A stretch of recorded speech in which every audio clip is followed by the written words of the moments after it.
नमस्कार, आज हम बात करेंगे सुला विनयार्ड्स की।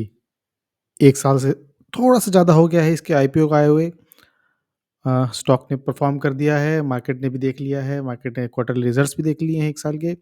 अब इसमें डीप डाइव इन्वेस्टमेंट की बात आती है, एनालिसिस की बात आती है, फंडामेंटल्स की बात आती है। तो आइए देखते हैं सुला विनयार्ड्स क्या करता है और क्या नहीं करता है। सुला विनयार्ड्स अगेन जैसा कि नाम बताता है, वाइन मैन्युफैक्चरिंग कंपनी है, एक वाइन बनाने की कंपनी है। इनके अपने विनयार्ड्स हैं, जिससे वो वाइन बनाते हैं। नंबर 1 मार्केट लीडर है, 60% मार्केट शेयर। याद रखिए 60% मार्केट शेयर ये रखते हैं अपना प्रीमियम वाइन, याद रखिए प्रीमियम वाइन्स में, ठीक है? और भी तरह की वाइन से कैटेगरी है, वो आगे चल के देखेंगे। रेवेन्यू मार्केट भी अलग से देखेंगे, लेकिन आप ध्यान रखिएगा कि इंडिया में ऑलमोस्ट मोनोपोली कह सकते हैं आप, 60% काफ़ी बड़ा शेयर होता है। और आप देखेंगे कि बेस्ट सेलिंग ये अपनी रेड वाइन्स, रोज़ वाइन्स, व्हाइट वाइन्स और स्पार्कलिंग वाइन्स, जिसमें स्पार्कल नहीं करते। अगर आपको वाइन के बारे में ज़्यादा नहीं पता तो दैट इज़ ओके। बट हमको ये समझना है कि जितनी तरह की वाइन्स होती हैं, रेड, व्हाइट्स, रोज़, स्पार्कलिंग, सभी तरह की वाइन्स बेचते हैं। अगर आप वाइनिंग कैपेसिटी में देखोगे कि तो 16.7 मिलियन लीटर्स ये बनाते हैं, टॉप 5 वाइनरीज़ में आते हैं। इसका मतलब कि बड़ी वाइनरी है और 2800 से भी ज़्यादा एकड़ से ही में इनका वाइन फैला हुआ है। बेल्स फैली वाइन मतलब बेसिकली बेल होता है और अंगूर की बेल, इस तरह की अलग-अलग की बेल्स होती हैं, उनसे वाइन्स बनती है। और इनकी जो लार्जेस्ट सेलिंग वाइन है, वैल्यू के हिसाब से, वो है शिराज शिराज। इसके अलावा आप देखोगे ना, तो यहाँ पे इन्होंने विज़िटर्स भी लिखे हुए हैं। तो सिर्फ़ वाइन बेचते नहीं हैं, वाइन टूरिज़्म में भी हैं। आपको नहीं पता तो बहुत सारे लोग जो हैं, स्पेशली हनीमून वाले लोग, वो इन जगह पे जाते हैं। वाइन विनयार्ड्स की टूरिज़्म होती है, इसमें लोग घूमना पसंद करते हैं, फ़ोटो खिंचाते हैं। इसके अलावा वेडिंग और इस तरह के अलग-अलग फ़ोटोग्राफ़िंग, ये सब भी होते हैं, जहाँ पे लोग इनके रिज़ॉर्ट बुक करते हैं, जो ग्रीनरी के बीच में होते हैं, वाइन्स के बीच में होते हैं।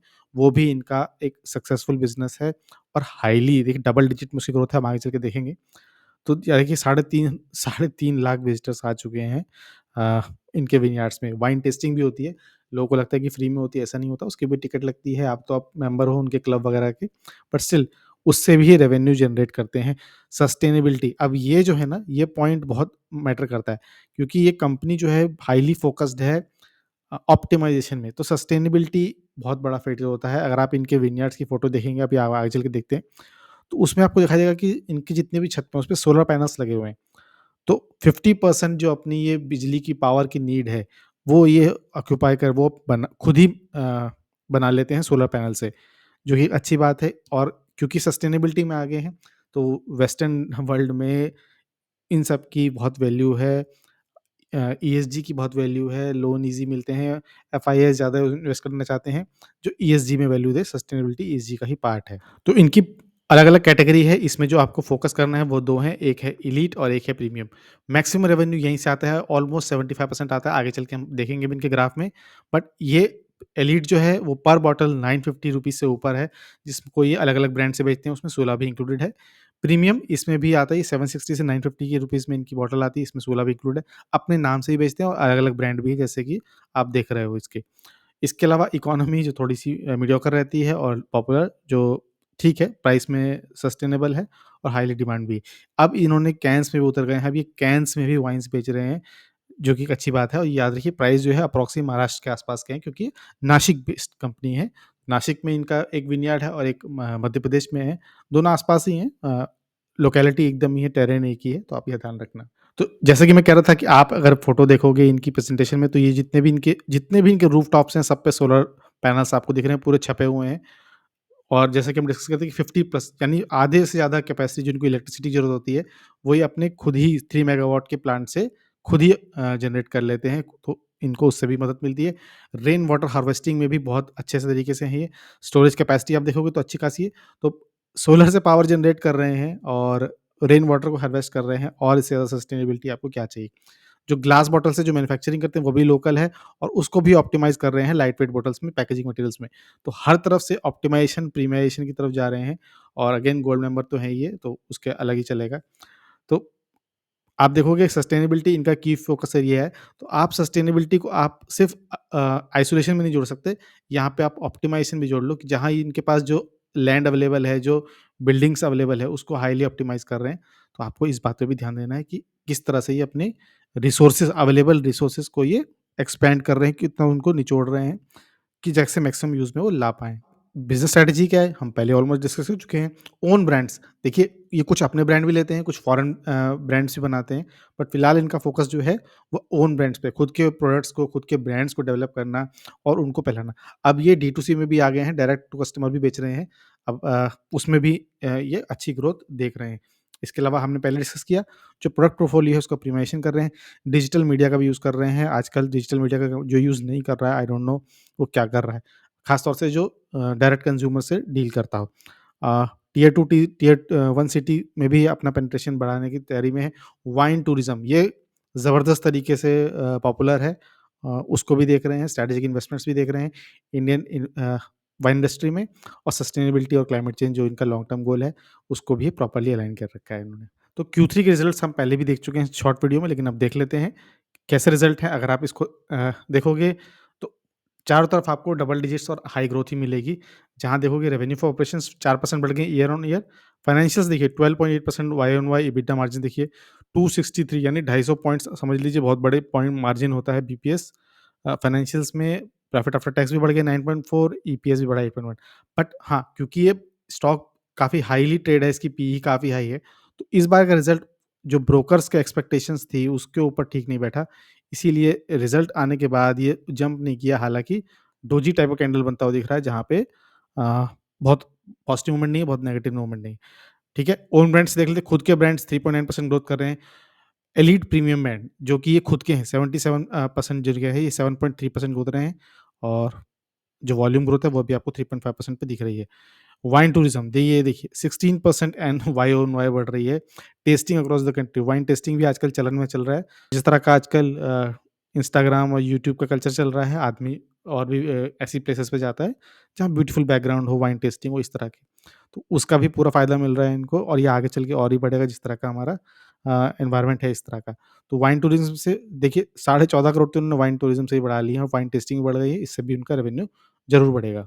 वैल्यू के टर्म्स में देखेंगे और वॉल्यूम के ग्रोथ में देखेंगे, वैल्यू 3.9% बढ़ी है किसकी? एलीट एंड प्रीमियम ब्रांड्स की। देखिए 77% इन्होंने Q3 में सिर्फ़ अपना एलीट एंड प्रीमियम यानी महँगे ब्रांड से निकाला है और महँगे ब्रांड्स के लिए ना आदमी महँगे जो जो पॉपुलर ब्रांड होते हैं उनके लिए आप ज़्यादा प्रीमियम दे भी देते हो और वॉल्यूम के हिसाब से 4.6 और 3.5% ग्रोथ हुआ है।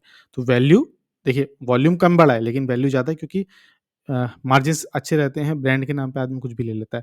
ओवरऑल आप 9 मंथ का देखोगे क्योंकि Q3 का रिज़ल्ट आया है तो 9 महीने हो चुके हैं, तो 75% 0.2% ग्रोथ जो है वो एलीट से ही आया है, ऑलमोस्ट 25% जो है वो इकोनॉमी और लोअर से आया है, बाकी जो है वाइन टूरिज़्म से आया है। तो रेवेन्यू स्प्लिट देख लेते हैं Q3 FY23 यानी लास्ट ईयर का और इस ईयर का Q3 25 का।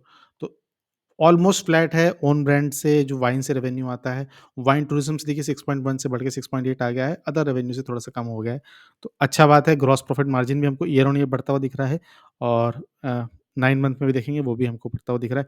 एबिटा मार्जिन्स भी हमको बढ़ते हुए दिख रहे हैं दोनों तरफ और प्रॉफिट आफ्टर टैक्स भी बढ़ता हुआ दिख रहा है। तो फाइनेंशियली स्टेबल है, अच्छी कंपनी है। हाँ, फिर से एक बात बता दे रहा हूँ, जो एक्सपेक्टेशन थी ब्रोकर्स की वो थोड़ी ज़्यादा थी, इसीलिए उतना मूव नहीं किया बट स्टिल बहुत पॉजिटिव रिज़ल्ट है।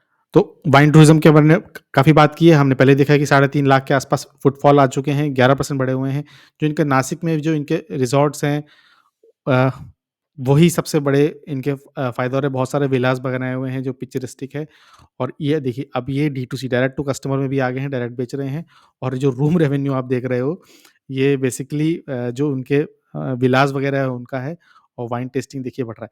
तो वाइन टूरिज़्म जो है, ये हमको क्लियरली दिखता नहीं है बट ये धीरे-धीरे करके मोर और मोर कंट्रीब्यूट कर रहा है। अभी 6% से 7% के बीच में है। आगे चल के अगर ये 10 से 12% भी हो गया तो जो वाइन टूरिज़्म का जो ग्रोथ है वो भी काफ़ी सिग्निफिकेंट होगा और आप देख रहे हो कि जिस तरह से इनके पिक्चरिस्टिक विला रह रहे हैं देखिए और जो ये वाइन की बेल और ये आपको दिख रही है इस पिक्चर में, इस तरह की रहती है। डिमांड हाई है, चाहे वो वेडिंग शूट हो, चाहे वो वेडिंग शूटेज हो। आप इनकी वेबसाइट पे जाइए, वहाँ बुकिंग की डिटेल्स भी दी हुई है। आप अगर देखना चाहो तो काफ़ी महँगे रेट्स हैं। क्यों?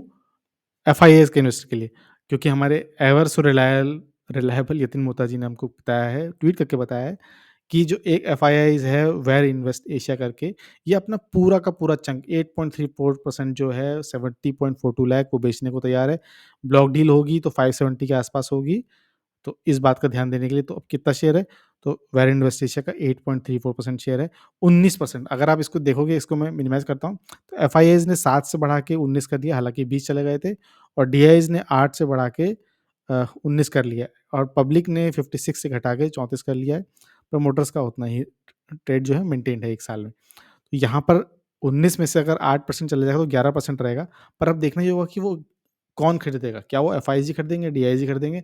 जिस तरह का डिमांड है, एफआईआईज़, डीआईज़ दोनों मिलके पूरे खरीद लेंगे। अब टेक्निकल एनालिसिस के लिए चार्ट पे जाते हैं। देखिए रिज़ल्ट आया था, उसके बाद थोड़ा-सा थोड़ी-सी सेलिंग आई, फिर बाइंग आई। विक्स हमको बड़ी-बड़ी बनती दिख रही है, मार्केट डिसाइड नहीं कर पा रहा है। ये जो मूवमेंट है, आप जो बड़ी-बड़ी ग्रीन कैंडल्स देख रहे हो, ये इनके मंथ क्वार्टरली अपडेट्स के बाद आया था, उसके बाद चला था। अगर आप देखोगे, क्या 100 डेमा के ऊपर है? बिल्कुल है। क्या 50 डेमा के ऊपर है? ऑलमोस्ट उसी का सपोर्ट लेके रखा हुआ है। तो अच्छा मूवमेंट है, और आईपीओ आया था 2022 में, आया था दिसंबर में, 350 के आसपास प्राइस था। अब देखिए हाई तो इसने 700 का बना ही दिया है, डबल होके थोड़ा-सा नीचे आया है, ऊपर से थोड़ा-सा रिलीफ मिल रहा है। बट अगर आप इसको डेली से हटा के वीकली चार्ट पे लगा लोगे ना, तो हमको क्या दिख रहा है, हम एक ट्रेंड लाइन यहाँ पे क्लियरली ऑब्जर्व कर पा रहे हैं। अगर हम इसको थोड़ा-सा ऐसे एक्सपेंड करें और एक ट्रेंड लाइन ड्रॉ करने की कोशिश करें इस तरीके से, तो एक ट्रेंड लाइन का सपोर्ट लिया हुआ है इसने यहाँ पे। इस ट्रेंड लाइन का सपोर्ट है, लेकिन इससे भी बेटर है अगर आप एक पैरेलल चैनल ले लो यहाँ पे, और पैरेलल चैनल इसी लाइन के ऊपर आप ड्रॉ कर दो, या आप हटा के कर लो जैसा आपको ठीक लगे। इसी के ऊपर अगर आप एक पैरेलल चैनल ड्रॉ कर दोगे, देखोगे तो इसी चैनल में इसने मूव किया है। तो अगर हम मूवमेंट देखें इसका, तो रिज़ल्ट के बाद मूव किया, ब्रेक किया। ब्रेक करने के बाद अब रीटेस्ट कर रहा है। देखिए एक पिन बार टाइप का कैंडल बना दिया है यहाँ पे, जिसने बेसिकली एक पिन बार का टाइप कैंडल है, एक पिन बना दिया उसने। अब कहने को उसको रीटेस्ट भी कह सकते हैं कि हाँ, इसने रीटेस्ट कर लिया है। अब रीटेस्ट के बाद इसमें अप बूम आ सकता है। तो अगर हम इसका अब तक का देखिए, बहुत लंबा चार्ट नहीं है, पर देखेंगे कि हमेशा इसने एक लेवल पे आके रीटेस्ट किया, फिर ऊपर गया। अब यहाँ भी ऊपर गया, उसके बाद आप इस लेवल को देखो, काफ़ी लंबे टाइम, ये याद रखिए वीकली कैंडल है। यहाँ पे सपोर्ट लिया, ऊपर गया, वो नीचे आया। तो हो सकता है कि इस लेवल पर यहाँ पर आके थोड़ा कंसोलिडेट करे आने वाले 4-5 वीक में, और उसके बाद एक अपवर्ड जर्नी है। तो मैं क्या कर रहा हूँ? मैं इसमें इन्वेस्टेड हूँ? बिल्कुल नहीं। लेकिन मैं इसको ट्रैक कर रहा था। मैं देखना चाह रहा था कि क्या ये क्वार्टर-क्वार्टर अच्छे रिज़ल्ट दे पा रहे हैं। एक नीश बैकग्राउंड में है। वाइन की मेरे को नहीं पता ऐसा, या मेरे को नहीं ऐसा नॉलेज है कि कोई लिस्टेड कंपनी हो और इतनी हाइली सस्टेनेबल और ऑप्टिमाइज़ेशन और प्रोडक्ट प्रीमाइज़ेशन पे इंक्लूडेड हो। तो उस बेसिस पर एक सही कंपनी लग रही है मेरे को। तो मैं क्या करूँगा? मैं इसको वेट करूँगा अगले वीक अगर ये इस प्राइस के आस-पास 594 से ड्राइंग थोड़ी ज़्यादा हो गई है।